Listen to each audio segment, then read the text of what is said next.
삼성 메모리 사업부는 그 시스템 LIS랑 그 파운드리보다 순혈주의가 짙은 곳이라서 극소수를 제외하면 요직에는 삼성 출신이 아니면 올라가기 힘든 문화가 만연해 있다.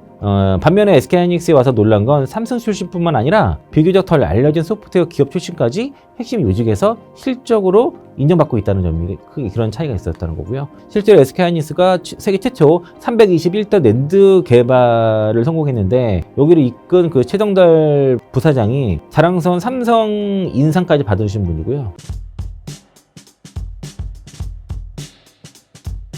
네, 안녕하세요. IM증권 서울금융센터에서 근무하고 있는 이창환 이사입니다. 코스피 상승 랠리를 이끈 SK하이닉스와 소외된 삼성전자에 대해 말씀해 주세요. 코스피가 이제 3,200을 돌파를 했죠. 그리고 이제 코스닥도 810포인트가 돌파가 됐는데, SK하이닉스는 이제 30만원, 장중 30만원을, 종가로 30만원 돌파가 나왔고요. 오늘이 날짜로서 7월 16일인데, 오늘은 좀 눌렸죠. 근데 조정이 좀 나왔는데, 반면에 삼성전자는 좀 올라가고 그런 모습이지만은, 하지만 3,200까지 가는 데 있어서, 하이닉스는 시세가 신고가로 나온 반면에, 삼성전자는 계속 6만 전자에서 머물고 있다는 거죠. 지금 삼성전자가 올라오는 거는 기본적으로 그 자사주 매입이 그 수급에 그런 수급이 받쳐주면서 외국인이라든 기관들 수급이 들어올 때는 올라가고 그렇지 못할 때는 이제 쉬는 그런 모습이라서 지수를 따라가지 못하지만 어쨌든 뭐 바닥은 찍고 주가는 야금야금 올라가고 하이닉스와의 어떤 그 랠리에서는 다소 좀 삼성전자에서 소외된 측면은 있다라고 볼 수 있는데 결국에는 그런 이유는 지금의 그 반도체 시장이 시대잖아요. 그래서 이제 특히 IBM 쪽에서의 실적이 나오느냐 안 나오느냐, 특히 엔비디아 쪽으로 테스트를 받아서 납품을 하느냐 그렇지 않느냐에 따라서 실적이 완전히 갈리기 때문에 거기서 따른 것이고, 최근에 그 조선비주에서 삼성전자에 대한 그 기획 기사가 이제 나오고 있습니다. 이제 제목이 그들은 왜 삼성을 떠났나? 라는 기사로 현재까지 1부, 2부까지 지금 기사가 올라왔는데, 1부 내용을 보면 이게 이제 계속 기사 내용을 그대로 캡처를 해왔습니다. 캡처를 해와서 좀 말씀을 드리면은, 뭐 삼성 이제 그 패키지 엔지니어 출신이 최근에 그 출신이 퇴사를 해가지고 미국의 그 EDA 기업 으로 이제 취업을 했는데, 그런 인터뷰들이 있어요. 그 조선비주에서 인터뷰를 이거 심층 취재를 해서 인터뷰를 했는데, 그런 반도체 발열 제어로 석박사 받은 그 뭐 A씨가 21년도에 실리콘밸리에 그 러브 뒤로 하고 삼성전자 입사했는데, 나름 열 전문가라고 입사를 했는데, 정작 발열 데이터를 분석하는 직무, 그 사업부가 없었다는 거죠. 그러니까 전혀 본인의 이력과 무관한 직무에 배치되다 보니까, 그래서 여러 차례 부서 이동 호소했지만은 이게 받아들이지 않았고, 반도체 칩 설계에 필수적인 시뮬레이션 소프트웨어를 개발하는 반도체 설계 자동차 회사로 이직을 했다는 거라서 유능한 직원이 입사를 했는데 정작 할 일이 없었다는 얘기가 된 거죠. 또 이제 또 첨단 패키지 기술 전문가인 뭐 BC라고 나와 있는데, 삼성전자 파운드리 사업부에 합류를 했다고 합니다. 그래서 그런데 그 팀장이 인텔 패키징 사업부 출신의 이력을 가진 팀장이 있었는데, 알고 보니 실상은 그 인텔에 인수된 소프트웨어 회사 출신이었다는 겁니다.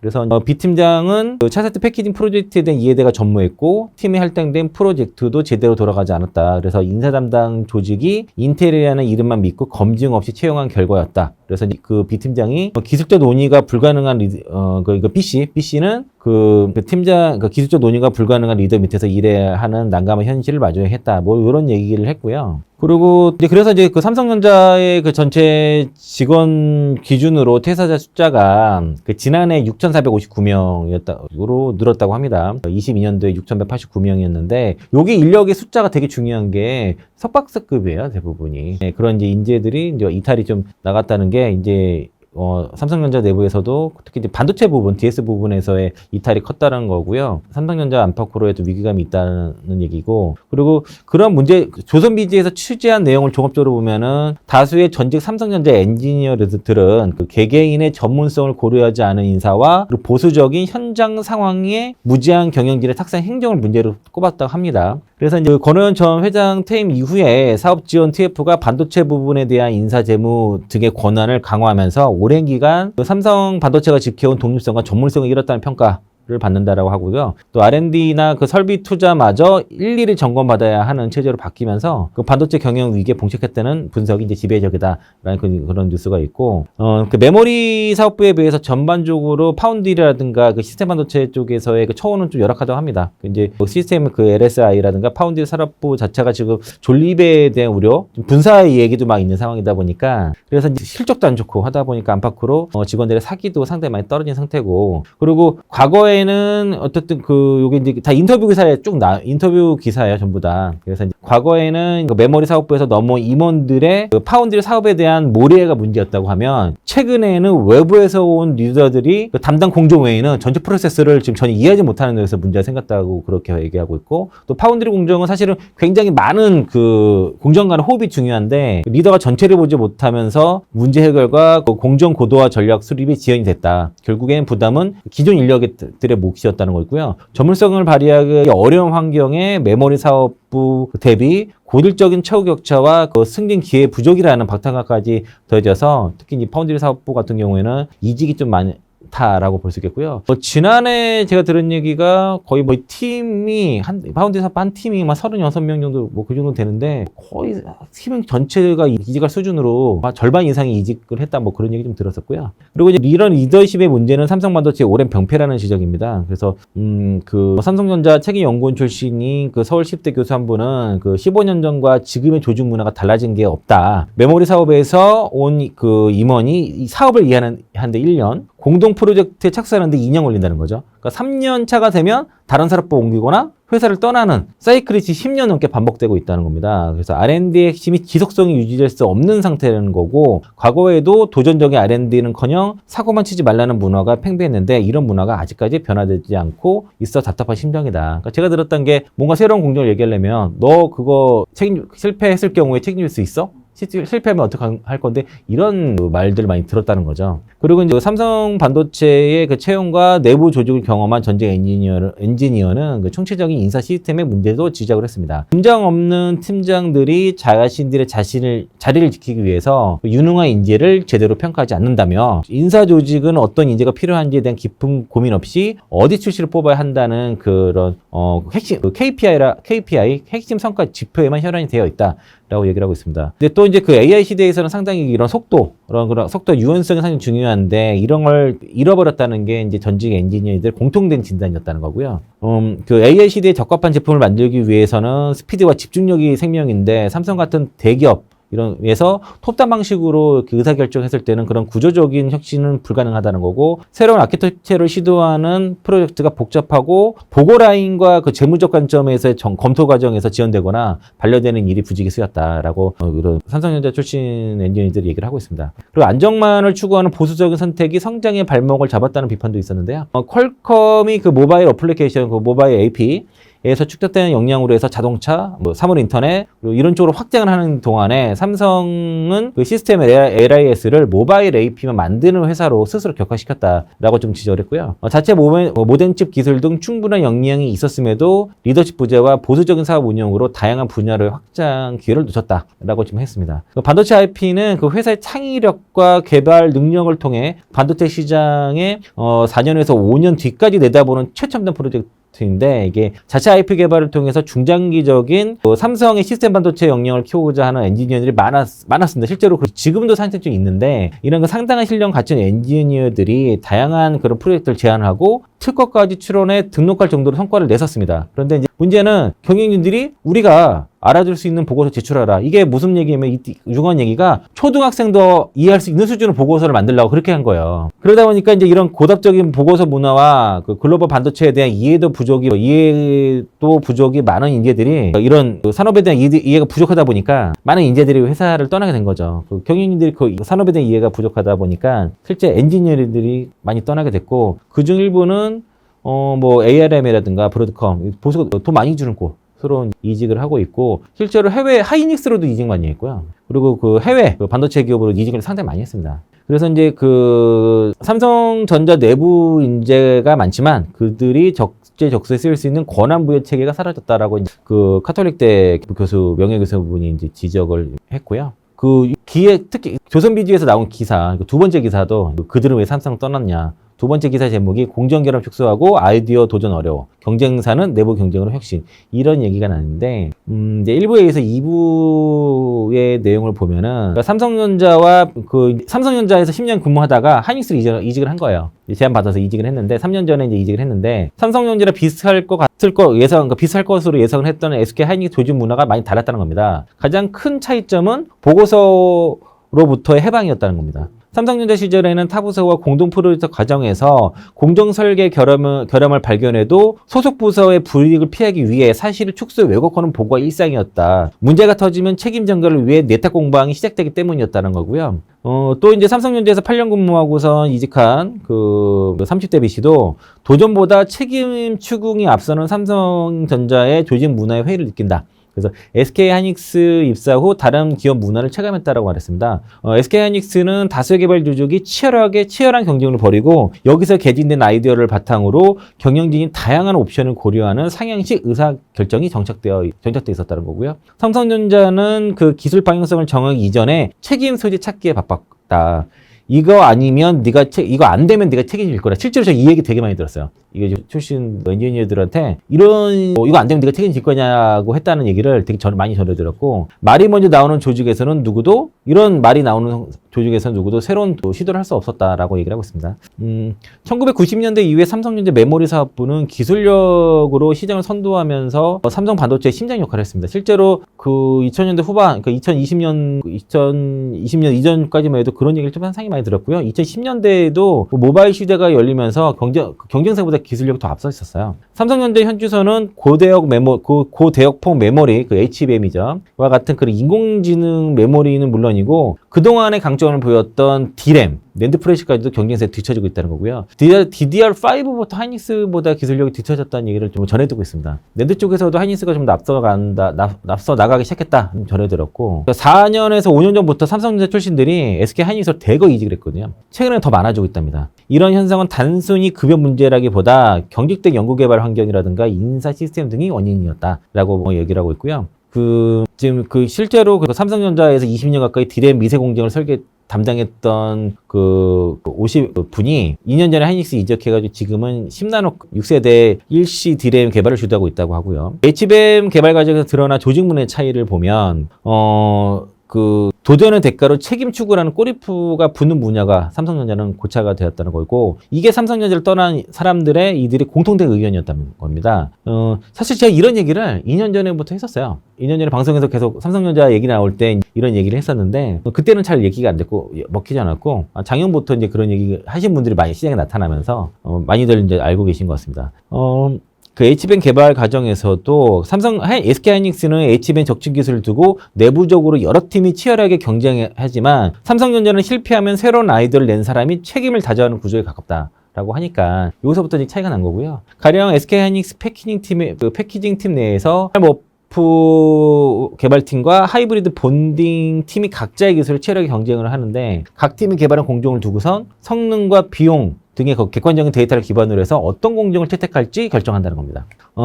SK하이닉스 같은 경우도 당초에 MR머프 공정은 16단 이상 고단 적층에는 한계가 있다는 시각이 있었지만은, 내부 경쟁을 통해서 칩사의 간격을 대폭 줄이는 기술 개발, 공정 효율이 극대화가 됐고요. 그 결과 내부적으로 20단까지 활용 가능한 기술을 발전시킨 것을 안다고 그랬는데, MR머프 같은 경우 NC TCF 방식은 이제 칩을 쓰고 위에 필름 쌓고 한 장 쌓고 이런 식으로 한 장 한 장 쌓는 방식인데, 하이닉스의 ML머프 방식은 16단을 그 안에 나믹스에서 하는 소재가 있어요. 그래서 그거를 주입을 해가지고 16단을 한 번에 압축하는 방식이거든요.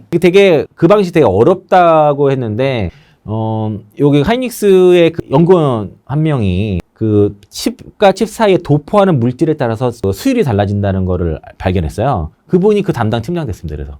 그래서 삼성전자의 R&D 문화는 정반대였다. 삼성전자는 직원이 새로운 아이디어를 내면 할 수 있겠냐? 안 되면 내가 책임질 거냐? 라는 말이 먼저 나와 도전 자체가 어려웠다. 라고 하고요. 아이디어가 실패로 돌아갔을 때 그 책임을 지라고 하면 누가 도전을 하겠냐. 아까 말씀드린 그 내용이었고, 그래서 이제 최근에는 인재 유출 현상이 메모리를 넘어서 파운드리 사업부로 번지는 모양입니다. 지난해부터 삼성전자 파운드리 사업부의 핀팻 공룡 담당자들이 팀 단위로 2-3명씩 SK 하이닉스로 이정하는 사례가 포착되고 있다. 이거 아까 말씀드렸고, 팀 단위로 좀 이직을 하고 있고, 회사에서 실제 새로 오신 분께서 나갈 사람 나갈 테면 나가라는 식으로 말했더라고요. 그래서 이제 새로운 사람 뽑아가지고 뭐 2, 3년 키우면 된다라고 그렇게 말을 했더랍니다. 그러니까 이제 신입 그게 이제 메모리 레거시 반도체 한창 개발할 때 그렇게 많이 썼는데, 이게 HBM 그 시대에서는 좀 고급 인력들이 되게 중요한데 그런 인력들이 상당히 많이 나갔다는 거예요. 삼성전자 파운드리 사업부에서 SK 하이닉스 옮긴 DC는 사업의 불투명한 미래와 내부 차별의 이직의 계기가 됐다고 합니다. 그러니까 계속되는 적자와 낮은 가동률, 심지어 분사 가능성까지 거론되면서 사업의 지속성에 대한 우려가 컸고요. 그리고 메모리 사업부와의 처우 및 승진기의 격차에서 오는 박탈감도 무시할 수 없다라고 말하고 있습니다. 그래서 이제 이 그림을 보시면 삼성전자와 SK 하이닉스 간의 타임라인을 보면은 HBM을 업계 최초로 개발한 거는 2013년도에 SK 하이닉스였지만은 2세대 HBM2를 양산한 거는 삼성전자가 빨랐습니다. 근데 그거는 공백이죠. 그다음에 이제 SK 하이닉스가 3세대 2020년대 3세대 HBM2 양산을 했고, 그때까지는 삼성전자랑 비슷했어요. 같은 이었는데, 이제 HBM3를 업계 최초 양산한 게 이제 SK 하이닉스고, 이때 당시가 이제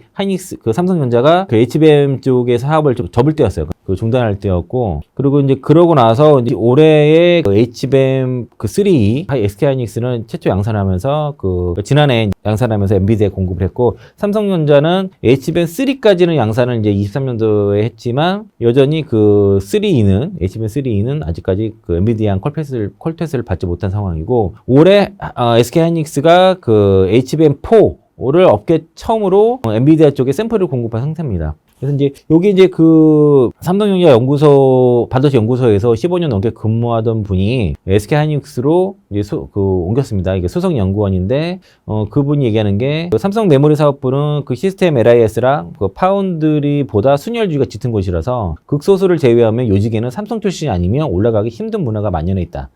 반면에 SK 하이닉스에 와서 놀란 건 삼성 출신뿐만 아니라 비교적 덜 알려진 소프트웨어 기업 출신까지 핵심 요직에서 실적으로 인정받고 있다는 점이 그런 차이가 있었다는 거고요. 또 SK 하이닉스의 개방적인 문화가 실제 성과로 이어졌다는 평가도 있습니다. 특히 낸드 플래시 쪽에서가 낸드 플래시 사업이 대표적인데, 낸드 플래시 같은 경우에는 사실 2010년대 때까지만 해도 삼성전자 상당히 뒤진다는 평가를 받았고, 2017년부터 삼성의 거물급 엔지니어들이 대거 하이닉스로 이직을 하게 되는데, 이러면서 기술 경쟁력이 강화되기 시작했고, 그 결과 최근 고부가 제품 시장에서 삼성전자, SK 마이크론을 넘어서는 성능의 제품들을 출시하면서 수익성을 개선하고 있고요. 실제로 SK 하이닉스가 세계 최초 321대 낸드 개발을 성공했는데, 여기를 이끈 최정달 부사장이 자랑스러운 삼성 인상까지 받으신 분이고요. SK 하이닉스 낸드 사업을 이끌었던 정태성 전 사장 역시 20년 넘게 삼성전자에서 몸 담았던 삼성맨이었습니다. 삼성전자 임원 출신이 경쟁사 사업부의 수장이 오르는 파격적인 인사가 SK 하이닉스의 기술 도약을 이끈 셈이다 라고 할 수 있겠고요. 전문가들은 삼성 반도체가 위기에서 벗어나 재도약을 하려면 시스템 개선이 필수적이라고 진단했습니다. 기술 전문성이 부족한 조직이 재무적 기준만으로 의사결정을 내리니까 사업 경쟁력이 저하될 수밖에 없었다고 얘기하고 있고, 이러한 시스템을 바꾸려는 최고 경영진들이 결단이 없다면 삼성 반도체의 미래를 장담하기 어렵다. 그러니까 이게 이러한 문화가 결과적으로는 실적으로 나타나고 주가로도 나타나게 됐고요. 코스피 상승 랠리를 이끈 SK 하이닉스와 소외된 삼성전자에 대해 말씀해 주세요. SK 하이닉스 같은 경우는 2분기에 메모리 매출이 삼성전자와 거의 동일하게 됐습니다. 동일할 것으로 좀 보여집니다. 거의 공동 1위라고 되어 있는데, SK 하이닉스가 2분기 전 세계 메모리 반도체 시장에서 삼성전자와 매출 기준으로 공동 1위를 달성했다고 하고요. 대략 21조 정도 메모리 반도체 쪽에서, 그러니까 전체 메모리 쪽에서는 이제 21조니 거의 삼성전자랑 거의 동일하다고 볼 수 있겠고, SK 하이닉스의 이런 성과는 결국에는 HBM 시장을 선점한 그런 효과라고 볼 수 있겠습니다. 그래서 이제 사실 이제 SK 하이닉스가 HBM3 최초 양산을 통해서 이런 가파른 상승세를 좀 탄 셈인데, 삼성전자는 반면에 실적이 부진한 상태죠. 그래서 2분기 영업이익이 이제 4조 6천억 나온 상태고요. 하이닉스는 2분기가 뭐 9조까지도 지금 얘기가 나오고 향후에 뭐 10조 얘기도 있습니다. 10조도 가능할 것으로 좀 10조 이상도 가능할 것으로 보여지는데 일단은 앞으로 결과적으로는 AI 반도체 수요 흐름이라든가 각사의 HBM이 어떤 영향에 따라서 좌우될 건데 제가 좀 듣기로는 최근에 좀 삼성전자와 많이 이제 코업을 하는 그 회사 분들의 얘기를 들어보니 얼마 전까지만 해도 통화를 했을 때 그래도 삼성전자에 대한 기대감이 상당히 있었어요. 왜냐면 삼성전자 영향이 좋은 엔진이 많이 있고, 그리고 진심으로 하고 있고, 그리고 설계 능력이라든가 그 능력치에 봤어요. 개인적인 능력치는 삼성전자의 훌륭한 인재들이 훨씬 더 많거든요. 근데 그래서 이제 그런 영향을 좀 믿었었는데, 최근 들어와서 하는 얘기가, 삼성전자 그 HBM 사업 절대로 성공 못할 것 같다. 이러시더라고요. 또 깜짝 놀랐습니다. 그래서 그분이 삼성전자 주식을 나름 그래도 계속 매집을 하고 계셨다가, 최근에 다 팔고 하이닉스 갈아타셨어요. 그래서 왜 그러냐고 여쭤보니, 최근에 삼성전자 파운드 출신 분들이 그 SK하이닉스가 그 엔비디아 향 쪽으로 퀄 테스트 기준을 워낙 높여놔가지고, 특히 HBM4 같은 경우도 그렇고, HBM3, 삼성전자라든가 마이크론도 엔비디아 향의 퀄 테스트 통과하기가 쉽지 않을 것 같다라는 얘기를 들었어요. 또 하나가, 삼성전자 같은 경우에는 이제 새로운 예를 들면은 뭐 반도체 설계, 이런 툴 같은 게 있거든요. 이제 새로운 툴 같은 경우는 어쨌든 지금 삼성전자가 문제되는 게 설계부터 좀 문제가 있다고 하니까 반도체 성능이 좀 떨어지거든요. 그래서 디자인 설계부터 다시 해야 되는데 그런 설계 툴을 사는 거를 오히려 줄이려고 하고 있고 반면에 SK하이닉스는 기술력이 더 앞섬에도 불구하고 새로운 툴을 더 구매를 더 많이 하려고 하는 그런 움직임들을 보여서 이거는 어쨌든 뒤처지면 더 열심히 쫓아가려고 해서 투자를 더 많이 해야 되는데 오히려 더 안 하려고 하고 기존의 공정들이야 기존의 툴도 자꾸 유지하려고 하는 그런 일들을 봤을 때 이게 좀 어렵겠구나라고 그렇게 느꼈다고 합니다. 그래서 얼마 전에 얘기할 때는 절대로 성공 못할 것 같다라는 얘기를 들으면은 결과적으로 그렇게 되면 향후에 HBM4에서도 하이닉스의 독주가 이어질 가능성이 상당히 높다라고 볼 수 있겠고요. 그래서 HBM 시장에서 절대 강자 SK 하이닉스, 요게 이제 오피니언 뉴스를 제가 이제 요약을 한 겁니다. 그래서 SK 하이닉스가 HBM 시장에서의 독점력을 기반으로 고속 성장이 여전히 전망이 된다는 거고, HBM 시장에서의 압도적인 지위와 일반 메모리 반도체 분야에서의 경쟁력을 바탕으로 해서 가파른 성장세를 보이고 있는데 이게 이어질 거라고 보고 있고요. 삼성전자와 대비가 된다는 거죠. 그러니까 DDR5부터도 기술력이 삼성전자보다 하이닉스가 더 앞서 있다고 저는 그렇게 들었고, HBM 시장 쪽에서는 기술력이 4년에서 5년 정도 앞서 있다고 들었습니다. 뭐 제가 들은 얘기예요. 그리고 HBM 시장에서 사실상 선도주자가 SK 하이닉스죠. 그래서 과거에는 삼성전자는 수익성이 낮다 보니까 시장 비중도 적고 하니까 HBM 연구를 일시 중단했지만은 SK 하이닉스는 2014년도에 최초 개발한 이후에 꾸준하게 AI 인프라 수요가 증가할 것이라고 어쨌든 예측을 했다는데 이거는 모르겠습니다. 정말 그랬는지 모르겠지만 꾸준하게 개발을 해가지고 2021년도에 엔비디아 H100에 탑재가 되었고 올해 상반기에 이제 블랙에 GB300에도 HBM3를 사실상 단독 공급을 하면서 시장을 완전히 장을 한 거고요. 지금 시장 점유율 대략 한 70% 정도 된 거 있습니다. 나머지가 약간 저사양 쪽이에요.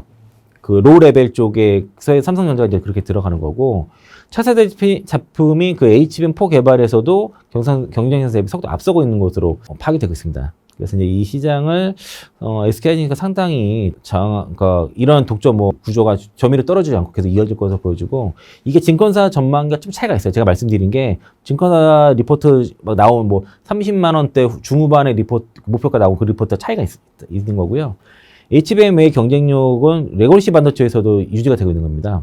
특히 향후 2년간 글로벌 메모리 반도체 시장의 먹거리가 될 D램 C1 공정에서도 안정적인 수율 80% 후반이 지금 나왔다고 확보를 했다고 그러고요. 삼성전자가 이 수율을 확보를 못했어요.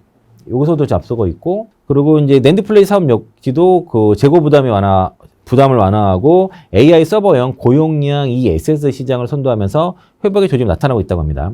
실적 전망도 긍정적이고 24일날 2분기 실적 발표되는데 대출 매출 20조 4천억에 영업이익 한 8조 9천억, 한 9조 이상도 보는 쪽도 있는데 그렇게 되면 분기 영업이익 10조 이상도 가능할 것 같습니다. 그래서 이제 증권사가 대체적으로 이제 탑픽으로 꼽고 있는데, 다만 이제 27년도까지의 국내 증권사의 실적 추정치를 보면은 40조대거든요, 다 전부 다. 그러니까 오히려 26년도를 피크로 해서 27년도에 줄어드는 그런 컨셉 잡은 데도 있는데, 제 생각은 좀 다른 것 같아요. 생각이 좀 달라요. 그러니까 저는 이제 오히려 27년도에 더 많이 늘어날 거다. 외국계 IB들은 27년도에 실적 훨씬 더 좋을 거로 보는데 국내는 대부분 삼성전자가 HBM4 시장에 진출할 것으로 보여지고 HBM3E도 언젠가는 퀄텍에서 받을 거라는 그런 가정을 주로 하는 것 같습니다. 저는 근데 그게 안 될 것 같아요. 지금까지 들었던 얘기를 봤을 때는 결과적으로 HBM3E에서 삼성전자가 쉽게 퀄텍스가 어려울 것 같고, 그리고 4에서도 마이크론과 삼성전자 둘 다 좀 어렵다. 그러면은 4에서도 SK하이닉스의 독점이 유지될 가능성이 상당히 높다라고 판단이 들고요. 최근에 그래서 시가총이 200조가 돌파가 된 상태고요. 300조 돌파도 가치권에 있다라는 그 뉴스가 있습니다. 그걸 정리를 한 거고. 24년도 1월달 CES에서 하이닉스 광노종 대표이사가 3년 내 시총 200조 돌파하겠다고 했거든요. 목표를 제시했거든요. 1년 반 만에 됐습니다. 이런 거고. 그래서 이제 30만 닉스가 장중에 됐었고요. 그러니까 장중 목표보다 2배 빠른 시점에서 달성이 됐는데, 결국에는 HBM 쪽에 있던 높은 수익성과 메모리 전체 시장에서의 그 삼성전자와 아까 올해 2분기 공동 매출 1등이었다고 그랬잖아요. 삼성전자와의 어떤 시총도 이제 그 어떤 격차도 축소가 된 상태고, 그 1분기 디램 시장에서는 SK하이닉스가 점유율 36%라서 삼성전자를 앞섰습니다, 오히려. 그러니까 낸드플래시랑 디램 쪽에서도 이게 합쳐서 매출이 두 회사가 비등해졌다는 것 자체가 이게 굉장히 격세지감이고요. 이렇게 되면 향후에 시가총이 역전도 가능할 수도 있지 않나. 뭐 개인적으로 그렇게 보는데, 이거는 좀 뭐 이렇게 전망하는 리포트는 아직까지 없습니다. 그 생산 능력, 그 캐파가 삼성전자보다 적음에도 불구하고 HBM의 그 높은 수익성 덕분에 매출에서 우위를 점하는 질적 성장의 사례를 보여줬고요.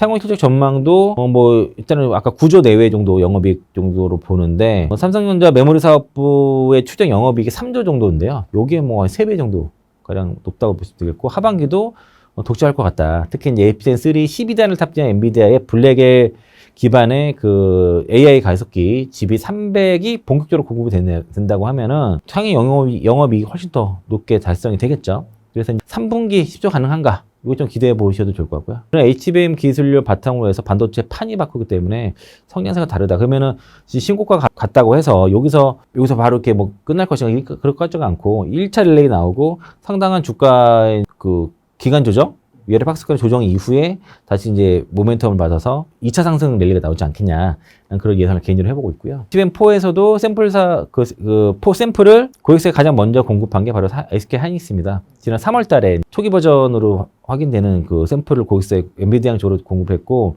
HBM3E보다 퀄테스트 기간은 좀 길어질 것으로 보여집니다. 그러니까 3E 때는 대략 7개월 정도 퀄테스트 기간이 들어갔는데, HBM4는 좀 더 초기 버전이기 때문에 많이 걸릴 것 같고요.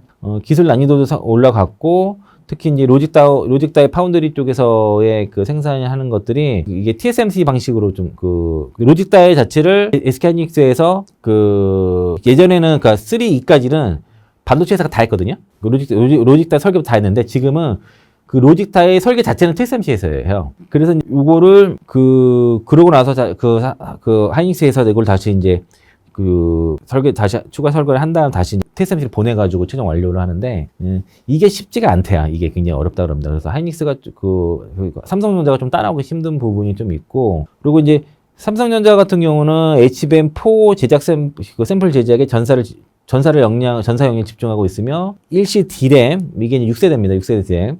HBM4에도 적용한 방침이고, 현재 일시 D램 PRA는 승인된 상태인데, HBM4용 일치 D램은 아직 개발 중입니다. 개발 단계예요. 수율이 좀 워낙 차이가 크다고 수율이 잘 안 나오고, 마이크론인 하이닉스가 3개월 차이로 HBM4를 지난달에 샘플을 공급했습니다.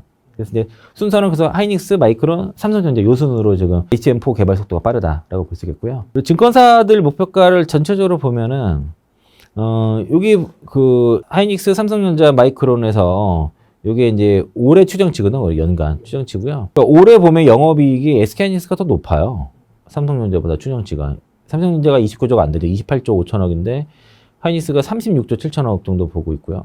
마이크론 14조 정도. 매출은 삼성전자 높죠. 왜냐면은 여기는 스마트폰도 있고, 파운드리도 있고, 디스플레이 연결이 사업부 다양하게 있어서 좀 통신사업도 있고 하는데 수익성이 떨어진다는 거죠. 그래서 하이닉스가 높고, 증권사 목표가가 34만원에서 38만원가 쭉 있습니다.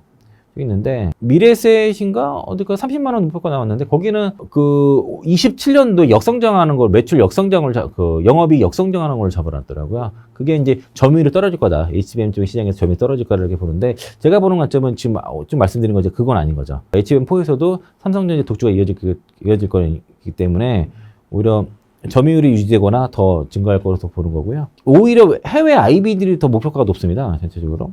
시티은행의 시티증권에서는 SK하이닉스 목표가 35만 원에서 43만 원으로 상향 조정했고요.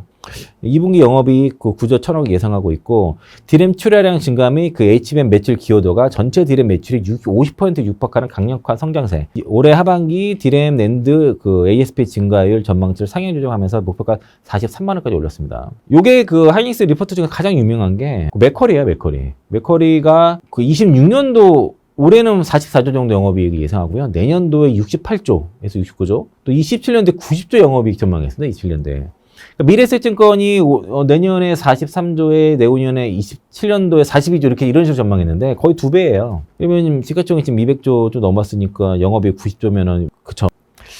그러니까 이게 현실화 됐을 경우에는 주가가 더 많이 올라갈 수도 없다고 볼 수 있겠고요. 그래서 여기는 목표가는 뭐 36만 원 정도로 좀 보수적으로 좀 책정을 했는데 또 아마 그 27년 밸류보다도 일단 올해 정도 밸류를 좀 본 것 같아요. 여기 그 증권사 평균 컨센서스 선수고요.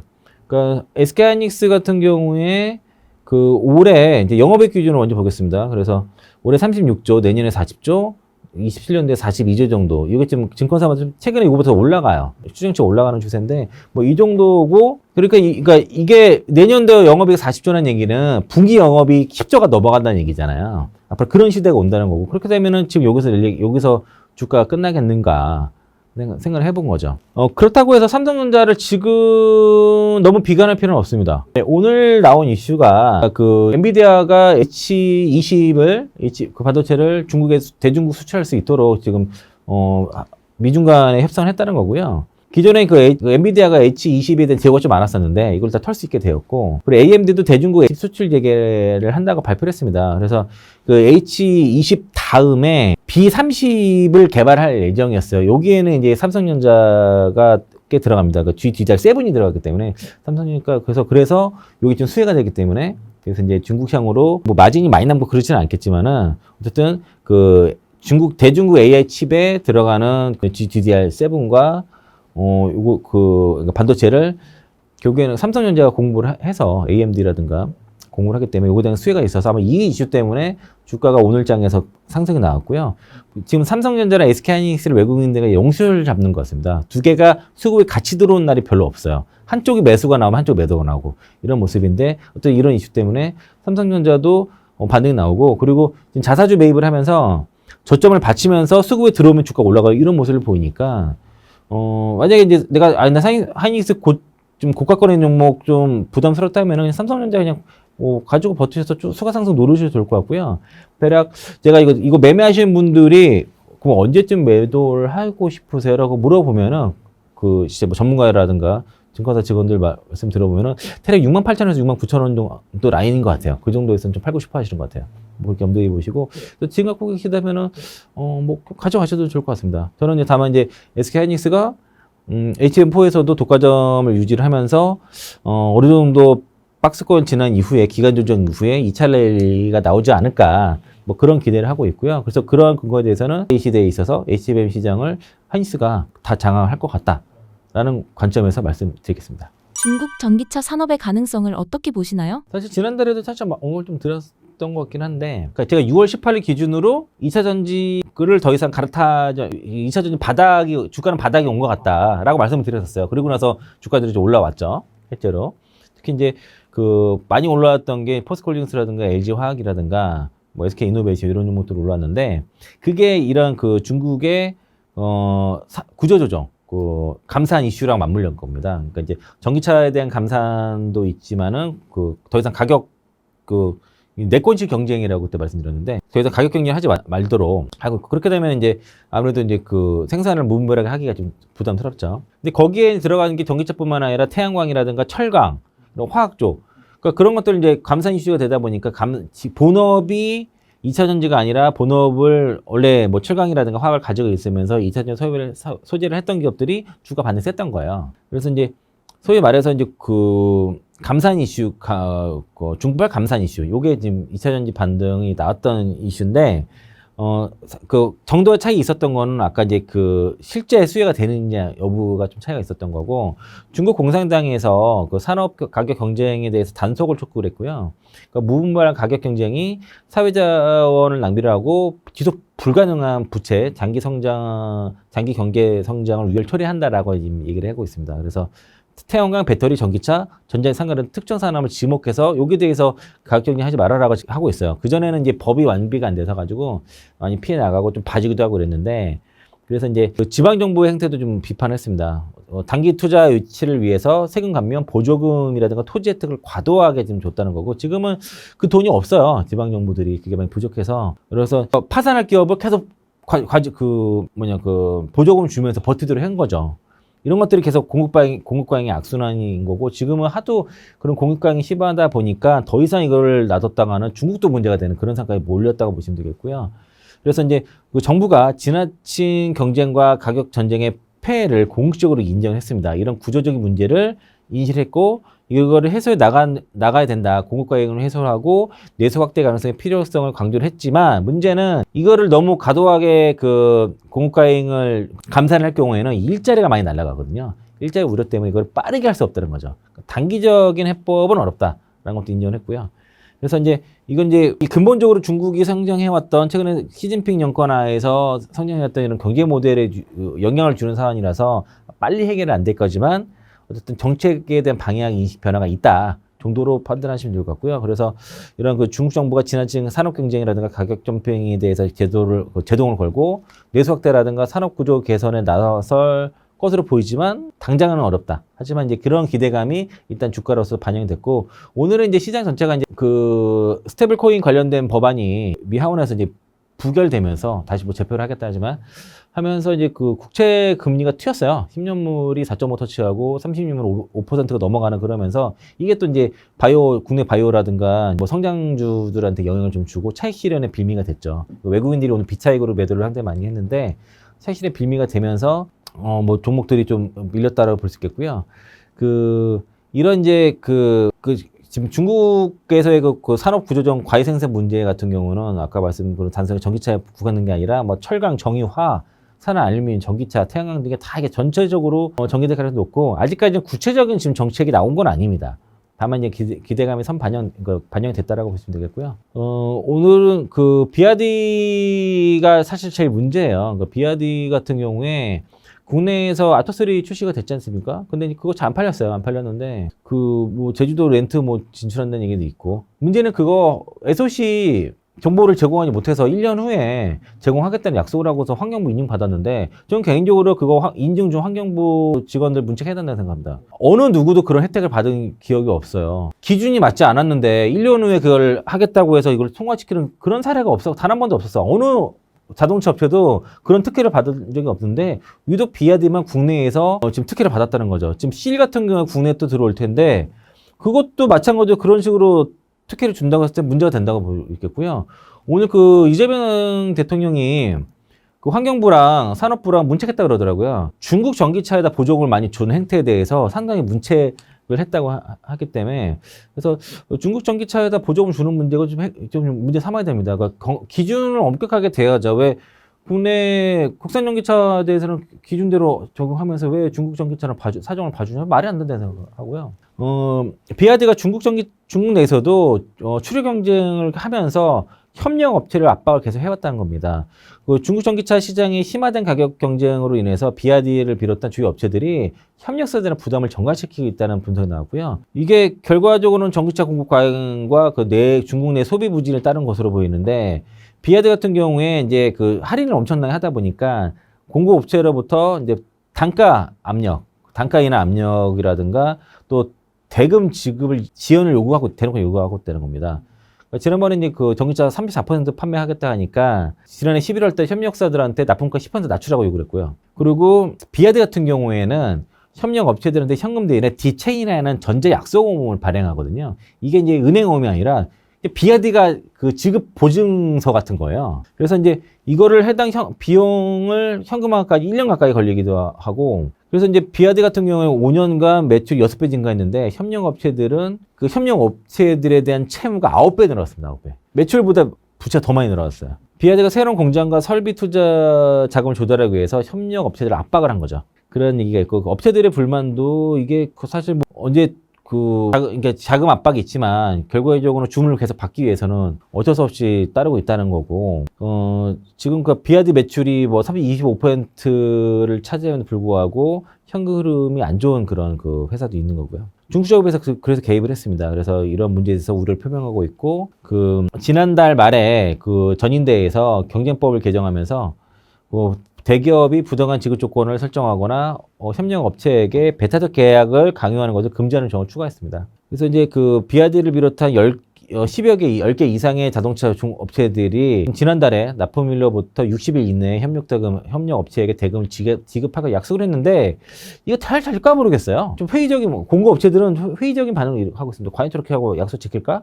그래서 이제 이런 정부 조치도 가격 경쟁의 근본적인 원인 해결되지 못한다는 그런 지적이 나오고요. 결과적으로는 사실 이게 과잉 생산이 문제인 거예요. 과잉 생산이. 오늘 뉴스는 그 EU와 중국 간의 상호 교류에 장애되는 그 조항을 뭐 다 폐지하기로 협의했다, 그런 뉴스, 중국발 뉴스가 있었는데, 그건 좀 더 봐야 되겠고요. 중국 간의 EU와 중국 간의 지금 관세 협상, 특히 이제 상계 관세 협상을 하고 있고요. 중국 전기차에 대한 상계 관세 협상을 하고 있는데, 이게 약간 무상 가능성이 좀 제기가 되고 있습니다. 그 이유가 그러니까 EU와 그 중국 간의 그 어떤 관세 부분이 지금 서로 보복 관세가 나오면서 좀 약간 무상 가능성이 있는데, 일단은 중국 재정부가 7월 6일에 그 EU 의료기기 기업에 대해서 자국 공공 조달 참여를 제한하는 맞대응을 조치를 발표를 했고요. 또 브랜드에 대해서도 지난 4월 달에 최고 34.9%의 반동급 보복 관세를 부과했는데, 이게 중국 전기차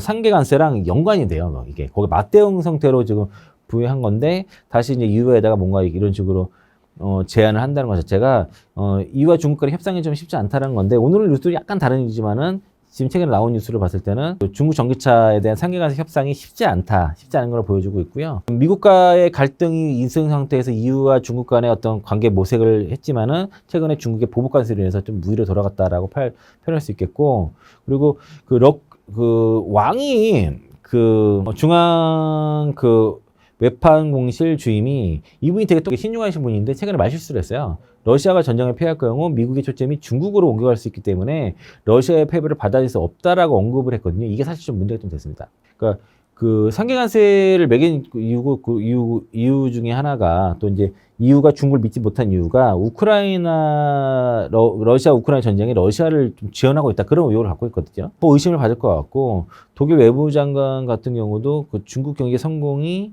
그러니까 이제 그 자유무역 덕분이 있지 말았나 얘기를 한 상태도 있고요. 그래서 이제 24일에서 25일에 EU와 중국 간의 정상회담이 있는데 일정 취소 또는 축소 얘기도 있습니다. 반면에 그 EU가 어쨌든 그 노스볼트가 좀 문제가 생기면서 배터리 작업이 쉽지가 않은 상황이 됐는데, 배터리 자립을 위해서 1조 3천억 투자한다고 하고 있고요. 여기에 그 엔솔도 투자 대상이 됩니다. 그래서 이제 그 EU 집행위원회가 EU 그 배출권 거래제 수익을 활용해서 프랑스, 독일, 스웨덴, 폴란드 요 4개국의 6개 배터리 셀 공장 프로젝트에 약 9억 유로를 투입하려고 했는데, 요게 그 LG 엔솔의 폴란드 공장도 포함이 됐습니다. 그래서 이제 향후 생산 실적에 따라서 단기적으로 보조금을 받을 예정이고, 지금 뭐 중국 같은 그 EU에서는 중국 배터리 업체들의 점유율이 좀 60% 이상인데, 요게는 그 하이브리드랑 플러그인 하이브리드가 포함됐거든요. 그러니까 순수 전기차만 타면 그 정도까지는 아닌데, 어쨌든 지금 중국 점유율이 좀 올라가는 그런 상황이고요. 어쨌든 이런 이유의 대규모 투자는 한국 배터리 기업한테는 어쨌든 유럽 시장에서의 그 어떤 경쟁 우위를 확보할 수 있는 중요한 요소인 건 분명합니다. 그리고 최근에 그 중국 탄산유수 가격이 좀 반등을 하고 있습니다. 그래서 사실 지난해 저점 라인이 사실 그 한 8만 위안 정도였는데 그것도 깼어요. 그러고서 지금 6만을 위협을 하다가 최근에 6만 6천원, 7천 정도까지 반등을 하는 모습이고, 이거 길게 보면은 많이 떨어져서 찔끔 좀 반등한 거예요, 사실은. 그리고 이제 그 최근에 중국 배터리 기업들이 한국에 많이 오거든요. 많이 관심 있는 거는, 그러니까 그 사실 어떤 여기서 뭔가 한다기보다 한국산이라는 이름이라든가 그 인력들, 이런 장비들이 좀 탐났던 거죠.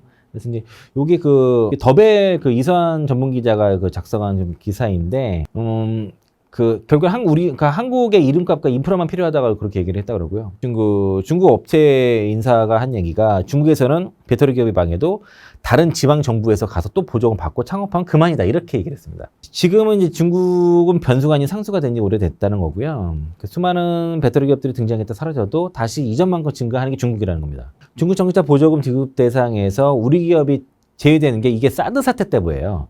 이게 이제 결과적으로는 자국의 중국의 자국 배터리를 밀어줄 수 있는 명분이 된 거고요. 이런 중국도 지금 내수 시장 상태가 포화 상태고 무리하게 지금 가격 경쟁, 수출 경쟁하면서 또 EU와 미국 간에서의 그 관세 압박을 좀 받고 있거든요. 그러면서 이제 해외 시장으로도 뭐 동남아 정도 빼고는 쉽게 막 진출을 못하는 면서 이러다 말라 죽겠구나. 그런 위기감이 상당하다고 하고요. 유럽과 미국의 규제 틈새도 집요하게 파고 들면서 나름 성공한 게 포드의 LFP 공장에 대해서 라이센스 계약을 한 거, 그리고 아예 장비 설비를 통째로 팔아가지고 테슬라 쪽에 진출하고 이런 것들이 나름의 성과인데 대부분 지금 신규로 짓는 프로젝트는 다 가동 중단이 됐다라고 보시면 좋을 것 같고요. 또 이제 어떻든 우리나라 배터리 산업 같은 경우에는 대부분 다 해외에 많이 진출했으니까 해외 생산의 거의 98%가 해외 생산이에요. 그래서 이제 많이들 해외 생산을 갔는데 해외 트렌드가 어쨌든 비중국산 배터리를 원하니까 여기서 우리가 기회가 있는 것이고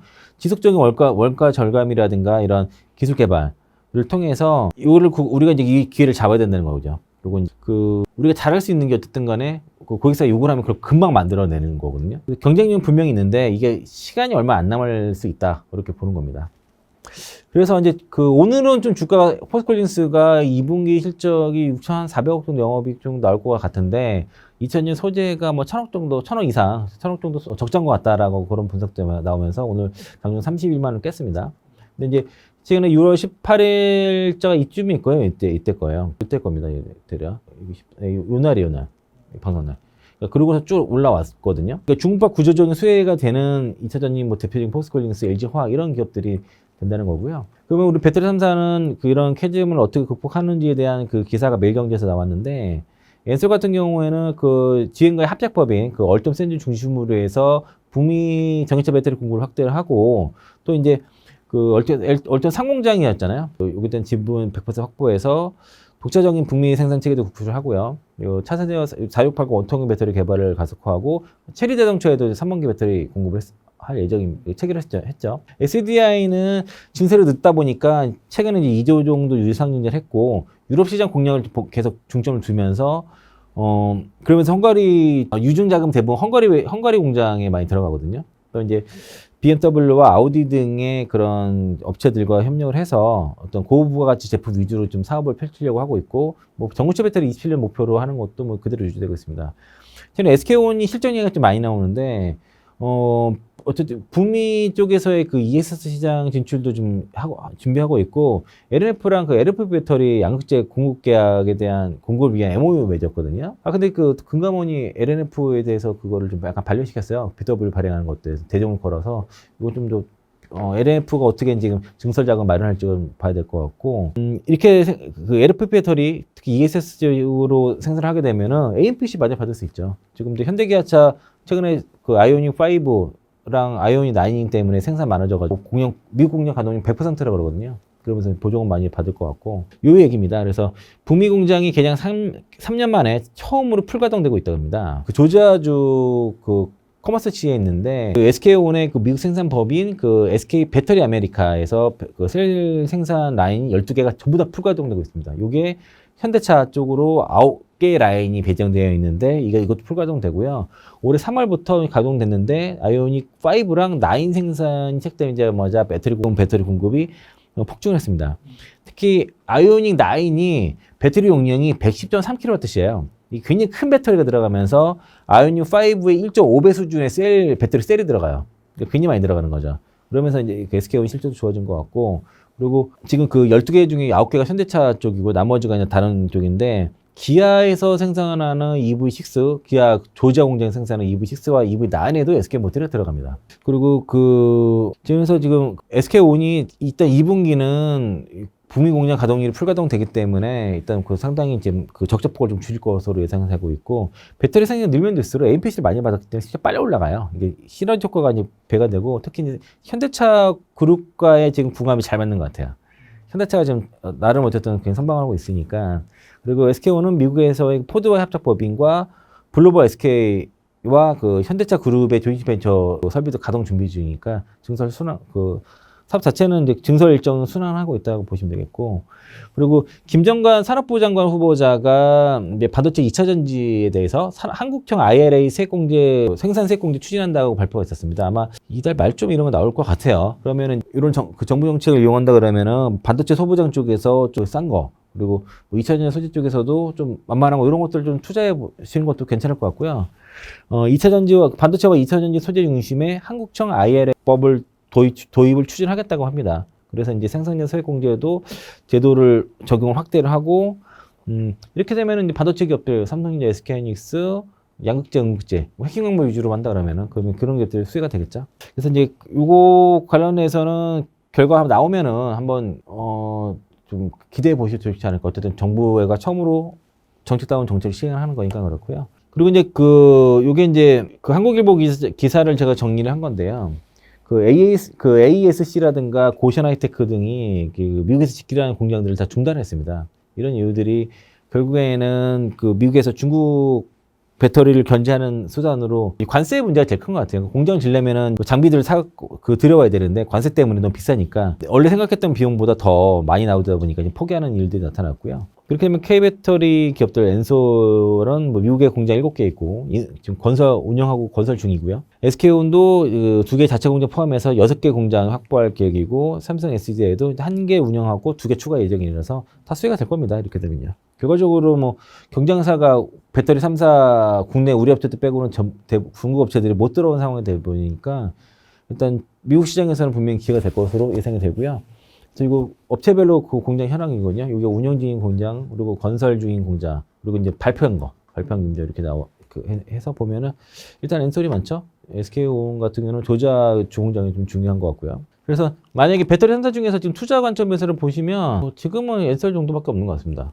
SK온도 단기적으로 이제 그 배터리 삽이 아니라 그 구조조정 이슈로 뭐 LNG 사업 구조조정 한다 뭐 이런 거 이슈로 올라온 거라서 배터리 셀 중에서는 그냥 여전히 엔솔이 탑이라고 볼 수 있겠습니다. 제약 바이오 산업에 관하여 말씀 부탁드립니다. 그러니까 지난달에 제가 이제 코스피랑 코스닥을 그 차트를 비교하면서 코스피가 3,100선이었어요. 그럼 코스닥이 그래도 한 950 정도, 900선까지는 올라와야지 키높이가 맞춰진다라고 말씀드리면서 각 코스피 시가총액, 그러니까 좀 덜 올라온 섹터가 어떤 건지, 그리고 이제 코스닥은 어떤 게 덜 올랐는지 그 말씀을 좀 드렸었고, 코스피 같은 경우는 그래가지고 여전히 그러니까 삼성바이오로스 셀트리온도 그런 움직임이 괜찮았었습니다. 목가 섹터도 올라왔었고, 그리고 기존의 주저주들이 여전히 좀 좋은 모습들을 보여줬고요. 제가 그 금융주 같은 경우 오늘 좀 빠진 게, 미국에서 금융주가 그 12개월 그 선행 PER이 22.6배예요. 10년 평균이 18배 정도 된다 그러더라고요. 그래서 저도 이게 어느 정도까지 그 우리나라도 금융주가 많이 올랐냐면, 4년 전에 자사주를 산 게 있거든요. 세금 그 IM 금융주 주식을, 그때는 DDB 금융주였는데 자사주 매입을 해서 청약을 했어요. 그래가지고 신청을 해서 받은 게 있어요. 자사주를 구매를 했는데 연간 배당이 한 5에서 6% 정도 나왔어요. 그래서 이제 4년간 그걸 받았는데 9,440원인가 샀거든요. 주식을 그때 당시에. 그 높은 가격에 샀단 말이에요. 그냥 이거 어차피 이제 없어도 있어도 없는 돈이니까, 그만의 돈이니까 배당 받고 세액공제 받고 좀 묻어두자. 되게 오랫동안 묻어두자 했는데, 이번에 올라간 게 15,000원 넘어갔습니다. 주가가 쫙 올라가서 계속 가더라고요. 그래서 근데 이제 그 세액공제를 받았기 때문에 토해내야 되거든요. 그래가지고 규정을 보니까 4년 이상 보유하면 75% 비과세고 나머지는 세금을 내야 되더라고요. 그리고 인출한 만큼은 그게 근로소득세로 잡혀가지고 세금을 내야 되는데 4년이 넘었어요. 그러니까 보유할 이유가 없더라고요. 더 이상. 그래가지고 그 정도로 지금 금융주가 많이 올랐습니다. 이게 그러니까 배당까지 합쳐서 배당 소득 합쳐서 대략 한 80% 이상 수익이 난 것 같아요. 이 중에서 이제 세금을 또 토해내야 됩니다. 대략 20%는 세금을 토해낼 것 같아요. 근데 그런 정도로 많이 그래서 코스피가 지금 저런 식으로 지금 시고가 목전에 지금 3,200을 종가로도 돌파를 한 상황이었고 오늘은 3,200 밑으로 떨어졌습니다. 코스피가 키마치를 하지 못하고 있어요. 그러면은 코스닥 키높이를 못 맞추고 있는데 어제 기준으로 코스닥 시가 쪽에 상위를 좀 나열해봤거든요. 그 섹터로 보면은 바이오, 2차전지, 로보, 피부 미용, 엔터, 반도체예요. 게임까지 있는데 반도체, 바이오가 압도적으로 많습니다. 알테오젠, HLB, 펩트론, 리가켄바이오, 삼천전지아, 코롱테시진, ABL바이오, 젠백스, 포로노이, 2차전지 에코프로 BM 있고, 레인보우 로보틱스, 피부미용, 파마리서치, 휴제, 클래치스, 실리콘2. 엔터는 SN, JYP 엔터, YG 엔터테인먼트, 반도체, 리노고고, 이오테크닉스, HPSP, 파크시스템스, 게임 퍼러비스. 그러면 코스피랑 코스닥 간의 키높이를 맞추기 위해서는 이런 종목들을 가면 되니까 요게 투자하는 게 간명하거든요. 제가 오늘 아침에 리노고업을 사려고 했는데 못 샀어요. 근데 오늘 킹고가 갔죠. 이오테크니스 엄청나게 급등하고 있고 파키스탠드 여전 좋고 SM, YG에서 신고가 갔다가 지금 하이브 때문에 엔터즈 조정받고 있거든요. 조정을 받고 있는데 JYP 엔터가 바닥에서 좀 움직이고 있습니다. 오늘은 같이 빠졌지만은 바닥에서 연기금 수익이 가장 꾸준히 들어와요. 실링코토 클래스 이런 종목들도 주가가 많이 올라갔습니다. 휴젤, 클래치스, 실리콘2 파마 리서치 말도 못하게 인적 분할 최소한 이후에 더 올라갔는데 지난달 기준으로 보면은 최근에 이제 코스에 못 갔으니까 이렇게 코스피 종목들, 코스닥 종목들 중에서 이런 종목들을 선별해서 샀으면은 웬만해서 시장 수익 많이 나셨을 거예요. 바이오 종목 얘기할 때 사방송에서 이렇게 얘기했어요. 만약에 바이오 종목들 고르기 어려우면은 그냥 알보리 사면 된다. 알테오젠, 보로노이, 리가켄바이오. 그게 가장 이제 명확한 거고, 그리고 ABL바이오 그때 말씀드렸었잖아요. 젠백스도 우리 방송에서 가끔 제가 언급을 했었는데, 보유하고 있던 종목이라서, 세게 못했지만, 주가 많이 올랐습니다. 이렇게 3만원대 얘기했던 건 지금 7만원도 넘어갔었으니까요. 그래서 이게 많이 애널리스트 리포트가 나오면서 커버하는 게, 보면은 알테오젠, 리가켄바이오, ABL바이오, 보로노이고, 펩트론은 신한에서 많이 커버를 하는 것 같아요. 오늘도 신한증권 엄민영 위원이 애널리스트가 이거 펩트론 또 리포트 나오면서 어제 급등세 같은 오늘 또 어제 급등이 나왔죠. 그리고 2차전지에서 에코프로 BM도 주가가 상대적으로 좀 약간 올라오면서 별로 안 빠지지는 않아요. 야금야금씩 조금씩은 올라오고 있다는 거고요. 그래서 이제 이런 종목들이 가야 되는데 확실히 바이오 쪽 비중이 높기 때문에 그러면은 키높이를 맞추기 위해서는 바이오가 가야 된다는 결론이 나오게 됐고 바이오 쪽에 투자가 좀 돼야 된다는 거고요. 삼천전지약 지금 리베서스 제네릭 최종 결과 보고서가 비서디 최종 결과 보고서가 안 나와서 좀 주가 안 움직이고 있는데 이 중에서도 보면은 좀 모멘텀이 있으면서 덜 움직이는 것들은 좀 투자 방향을 좀 잡으시면 좋을 것 같고 에이블바이오 같은 경우는 지금 7월 말에 오버행 물량이 나오는 게 있거든요. 그거 소화가 된 이후로 보시면 좋을 것 같아요. 어제는 오늘 신고가 갔죠. 특허 이슈 때문에. 그래서 미래세 재료를 보면 올해 하반기에 제약바이오 섹터의 반등이 기대가 된다는 얘기를 하고 있고요. 상반기에는 미국 정책의 불확실성, 관세 이슈가 있었죠. 또 IRA에서의 약가 협상 정책이라든가 MFN 약가 정책, 요게 이제 알테오젠이랑 좀 연관이 있었는데 이런 것 때문에 부진했었습니다. 상반기 부진하다가 트럼프 대통령이 의약품 품목 관세에 대해서 1년에서 1년 반 유예 기간을 주겠다 밝히면서 이제 오히려 이게 충분히 시간을 벌었다 하면서 불확실성 완화된 기대감 때문에 좀 오히려 주가가 반등하기 시작했어요. 근데 오늘은 아마 EU와의 협상을 염두에 두다 보니까 8월 1일에 의약품 관세 부과 가능성이 높다라고 얘기하면서 초기에는 낮은 관세를 부여하고 1년 후에는 높은 관세 부여하겠다 이런 식으로 얘기를 했거든요. 그러면서 또 오늘 바이오 종목들 약간의 조정의 빌미가 됐고 또 하원에서의 코인 관련 법안이 부결되면서 그게 사실 스테이블 코인이 미국 국채 수요를 가져올 수 있는 수요를 창출시킬 수 있는 그런 요인들인데 그게 부결되다 보니까 이제 미국 국채 금리가 튀었다는 거죠. 그러면서 바이오 섹터의 이제 조정에 또 불매가 됐었지만은 미래셋도 그렇고 최근에 애널리스트들의 전망들이 올해 하반기에는 그래도 제약바이오 쪽의 반등을 좀 기대를 하고 있는 모습들이 나타나고 있습니다. 그래서 이제 특히 이제 정책에 대한 불확실성이 완화가 된 것들을 이슈를 많이 있고요. 관세 문제가 해결되면은 제약바이오도 또 올라갈 수 있는 가능성이 높아진다 볼 수 있겠고. 그래서 이제 토픽으로 유한양행, 셀트리온, 삼성바이오로스 이런 거 얘기를 하더라고요. 알테오젠을 이제 하나증권에서 최근에 목표가 55만 원짜리 상향 리포트가 냈는데 거래소 이전하게 되면은 시총 30조 이상 가능하다 그렇게 얘기를 하고 있습니다. 오늘 26조였어요. 그러니까 뭐 30조라고 하면은 얼추 왔죠. 그러면 이제 그리고 제가 들은 얘기가 특허 오늘 요 결과를 미리 예상을 하고 좀 미리 좀 선취한 사람도 있다고 하더라고요. 그걸 알고 그랬는지 그건 모르겠지만은 예상을 한 것 같아요. 그래서 이제 선취해서 오늘 급등하니까 세로니아만 나왔잖아요. 5% 넘게 급등했다가 빠졌다가 다시 올라간 모습들을 보면은 그래서 그런 그 세론성 매도가 오늘 좀 차익 매물이 좀 나왔다라고 인식하시면서 접근하시면 좋을 것 같고 그래도 지금은 알보리를 바로 사자. 요거는 조금 알테오젠이 좀 많이 올라가서 조금 그런 것 같습니다. 좀 부담이 되는 건 그래서 알테오젠보다도 그러면은 지금 아까 바이오 쪽에서는 이 시가총액 상위에 있는 종목들 중에서 HLB는 잘 모르겠어요. 이건 좀 뺐으면 좋겠고요. 그리고 코르티시도 좀 다소 많이 그러니까 덜 오른 그러니까 상대적으로 좀 덜 오른 종목은 좀 투자해 볼 수 있지 않나. 이런 관점이고 HLB는 잘 모르기 때문에 이거랑 TC준까지는 좀 제외하고 얘기했고요. 요즘 TC준 많이 올라갔지만 제가 TC준 안 좋은 기억이 있어요. 옛날에도. 그리고 반도체 이게 이 주제랑은 별도로 반도체 좋게 그렇게 보시고요. 관심 보시면 좋고 엔터주도 뭐 제외 벤츠 싸니까 이런 거 좀 관심 가져도 좋을 것 같습니다. 오늘 알테오젠이 신고가를 갔는데 이게 어제 뉴스고요. 어제 이제 알테오젠 사상 최고가 오늘 타산전 또 갔어요. 근데 미국 특허대 어제는 미국 특허대 등록에 대한 기대감이고 오늘 특허 등록이 났습니다. 특허가 났어요.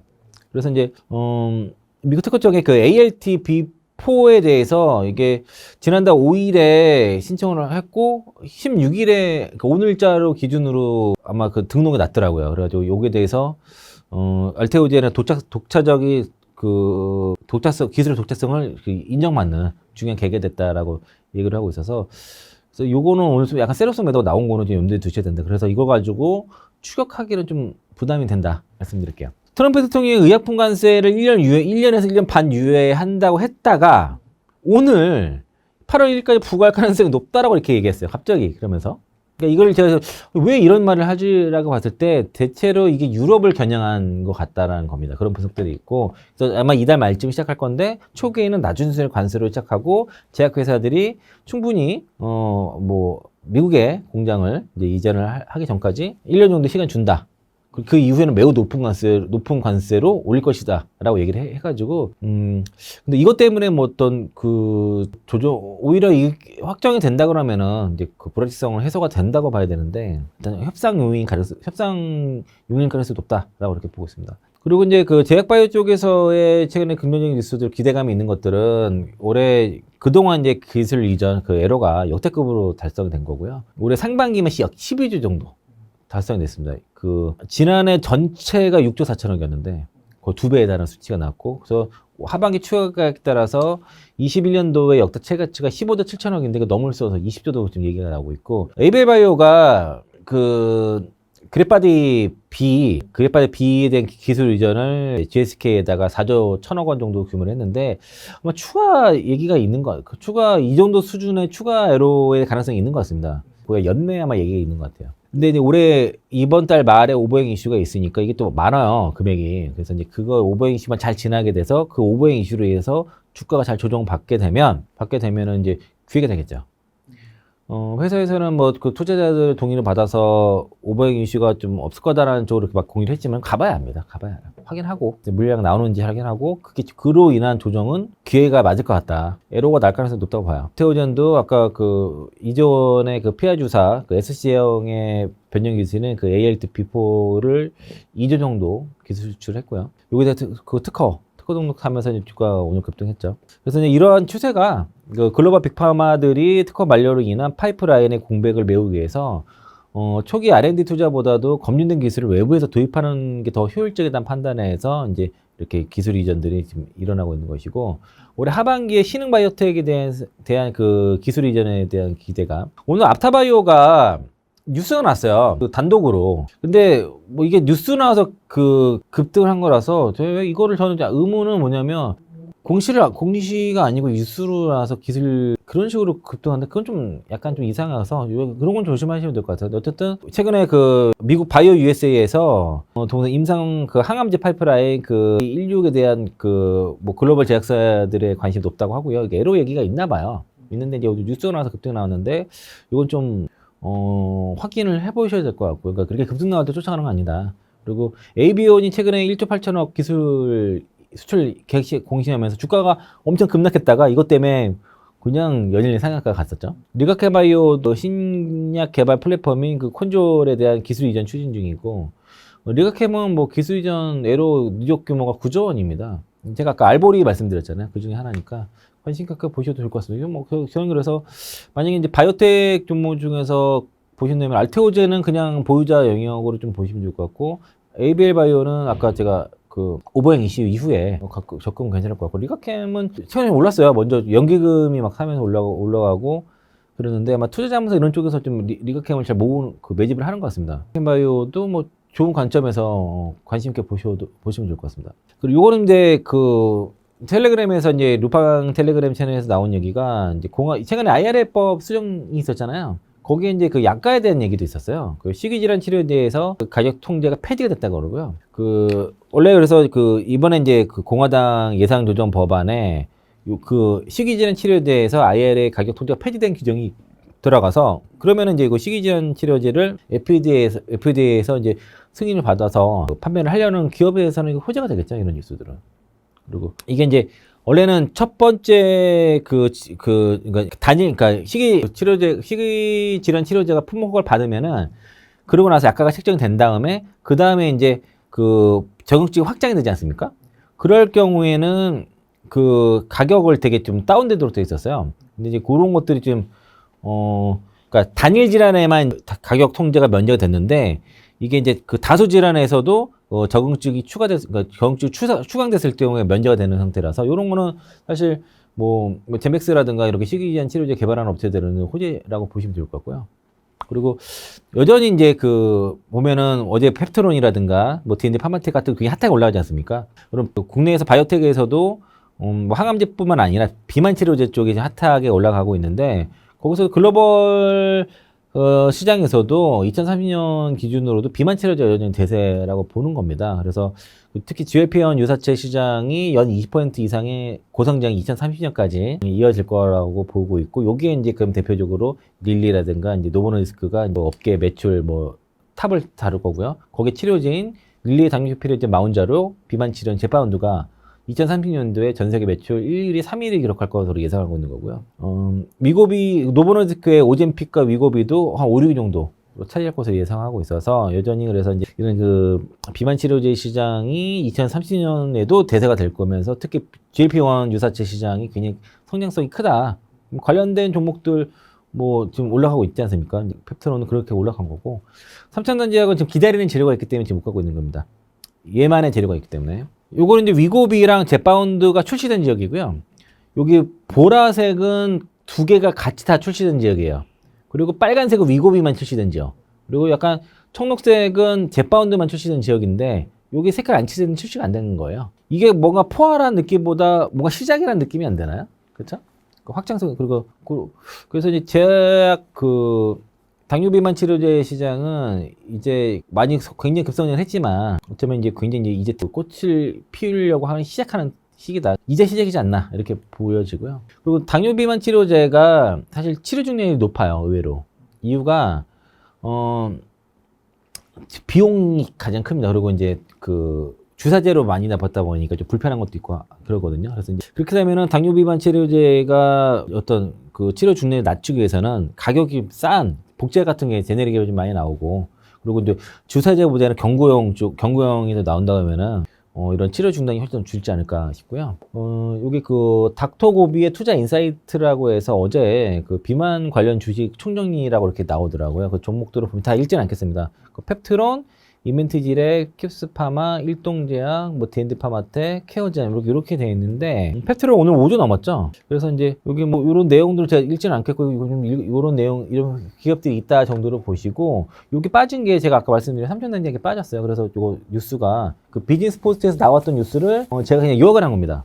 요약한 거 내용을 읽어드리면은, 그냥 뉴스 나온 거 그냥 읽어드릴게요. 삼천전지약의 그 경구용 당뇨 비만약 상업화 일보 직전, 윤대인 소유 경영 승계 밑그림, 이런 내용이고, 삼천전지약이 자체 개발한 경구용 변형 플랫폼을 활용한 경구용 당뇨 비만 치료제 그 제네릭의 상업화가 이제 임박을 했다는 거고요. 그 핵심은 경구용 세마글루타이드의 그 생물학적 독능성 시험, 그 비스타드라고 하는데, 이게 최종 결과 보고서 발표가 앞두고 있습니다. 7월 중으로 할 것 같아요. 7월 초 얘기도 있었는데, 뭐 지금 그 최종 결과 보고 수량이 좀 뭐 늦고 있다 뭐 그런 얘기가 있고 그 회사는 그 오리지널 제품인 노브론디스크의 리베서스의 그 특허 물질 만료 시점이 2026년도에 맞춰서 제품 허가 목표를 하고 있고요.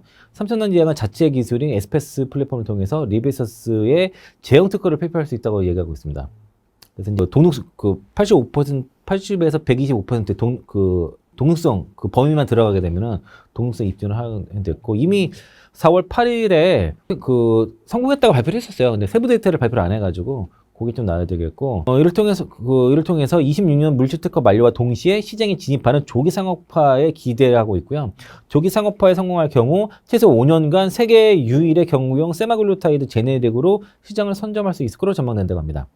제네릭은 오리지널 의약품과 효능 차이가 없어 시장 진입 시점이 핵심인데 삼천전자약은 이번 제품이 상업화되면 최소 5년 동안 세계에서 유일하게 경구용 세마글루타이드 같은 내용이네요. 세마글루타이드 제네릭 시장을 선점할 것이고 당뇨 적응증은 26년, 비만 적응증은 27년도 허가를 목표로 하고 있는데 이 당뇨병 치료제는 노브론디스크의 리베서스에 대해서 이제 그 비스터디 통과되면은 품허가 받을 걸 준비하는 거고 비만증은 위고비입니다. 위고비가 올해 연말에 그 경구용으로 개발을 노브론디스크 하고 있거든요. 그럼 그거 품목호가 나오고 승인 떨어지면은 그거 제네릭 만들겠다는 거예요. 똑같은 방식으로 제형 특허 회피하면서 그 제네릭으로 만들겠다는 거고 삼성전자약은 세마글루타이드 성분뿐만 아니라 그 터제파타이드, 리랄글루타이드 등의 당뇨 및 비만 치료제를 개발하고 있는 만큼 이번 기술 검증은 플랫폼 확장성과 직결되는 중요한 분기점이 될 것이다. 이 얘기는 뭐냐면 이게 되면 리베서스 제네릭 비스터디가 성공을 하게 되면은 터제파타이드라는 릴라그로 나머지 또 다 연결되는 거예요. 이게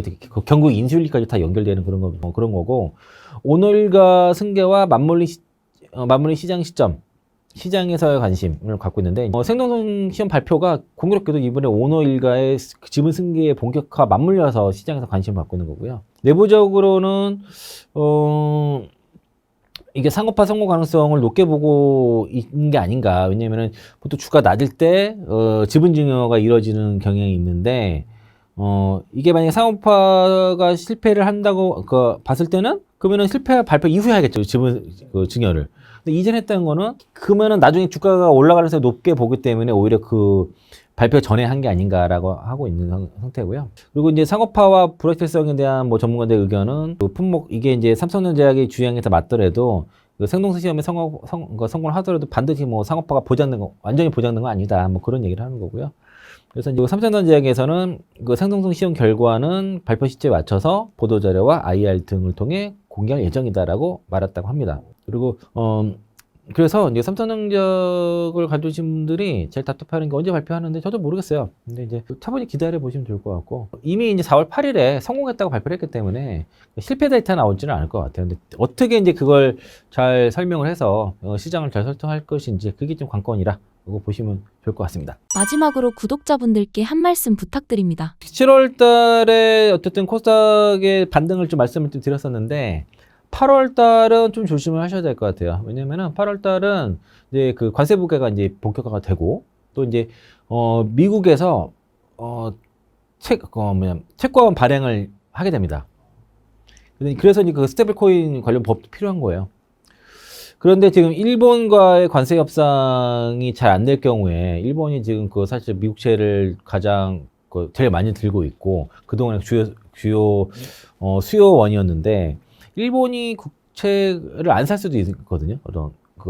그래서 이제 이거 좀 봐야 되는 거, 또 그 8월 달부터는 또 관세에 대한 그 영향이 본격화가 되면서 제품 가격이 반영될 가능성이 높기 때문에 그래서 8월 달은 어쨌든 간에 그 금리가 틀릴 만한 이슈들이 많이 있어요. 미국 그 10년물 국채 금리라든가 30년물 또 미국 국채가 틀리게 되면은 그럼 시장이 좋을 수가 없거든요. 그러니까 그런 걸 오늘이 그런 현상이 나타났기 때문에 그래서 이제 그런 걸 좀 염두에 보시면서 그래서 제가 이제 지난달에는 6월 그 18일 때에서는 제약바이오 쪽의 비중을 그러니까 2차 전지도 좀 버티고 그리고 이제 제약바이오 쪽에서 좀 강조를 많이 드렸었거든요. 근데 지금은 제약바이오 비중을 계속 늘리는 전략은 좀 안 좋은 것 같습니다. 왜냐면 금리가 트잖아요. 그러니까 이제 가지고 있는 거를 장기 투자 관점에서 버티시는 건 좋은데 지금 당장 있는 거에서 더 늘리는 전략이 지금 당장은 좋은 것 같지가 않아요. 그래서 수익이 좀 많이 난 것들을 일부 차익을 하시고 그리고 좀 그 가지고 있어 내가 모멘텀을 내가 어떻게 본인만의 투자 포인트가 있지 않습니까? 그러니까 그러신 분들은 그냥 있는 물량 정도 보유하는 정도로 그렇게 대응하시면 좋을 것 같고 지금은 공식적으로 배역 바이를 늘릴 시점이 좀 아니다.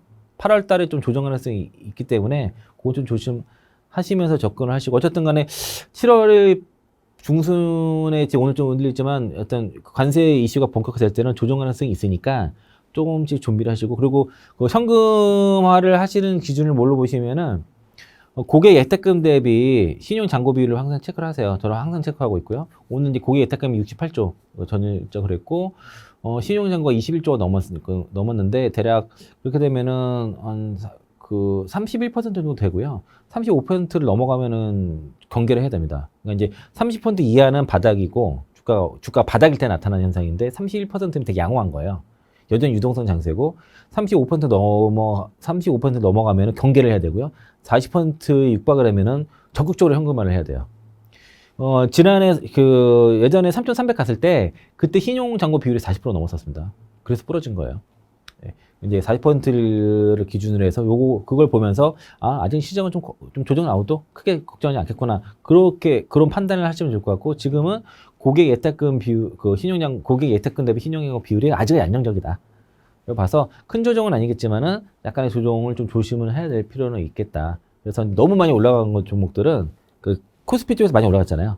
좀 차익 시전도 좀 그러니까 너무 막 바닥 기고 이런 종목은 뭐 어쩔 수 없겠지만은 어느 정도 상당히 수익이 난 종목들은 적당히 차익을 하셔야 된다라고 말씀드리겠습니다.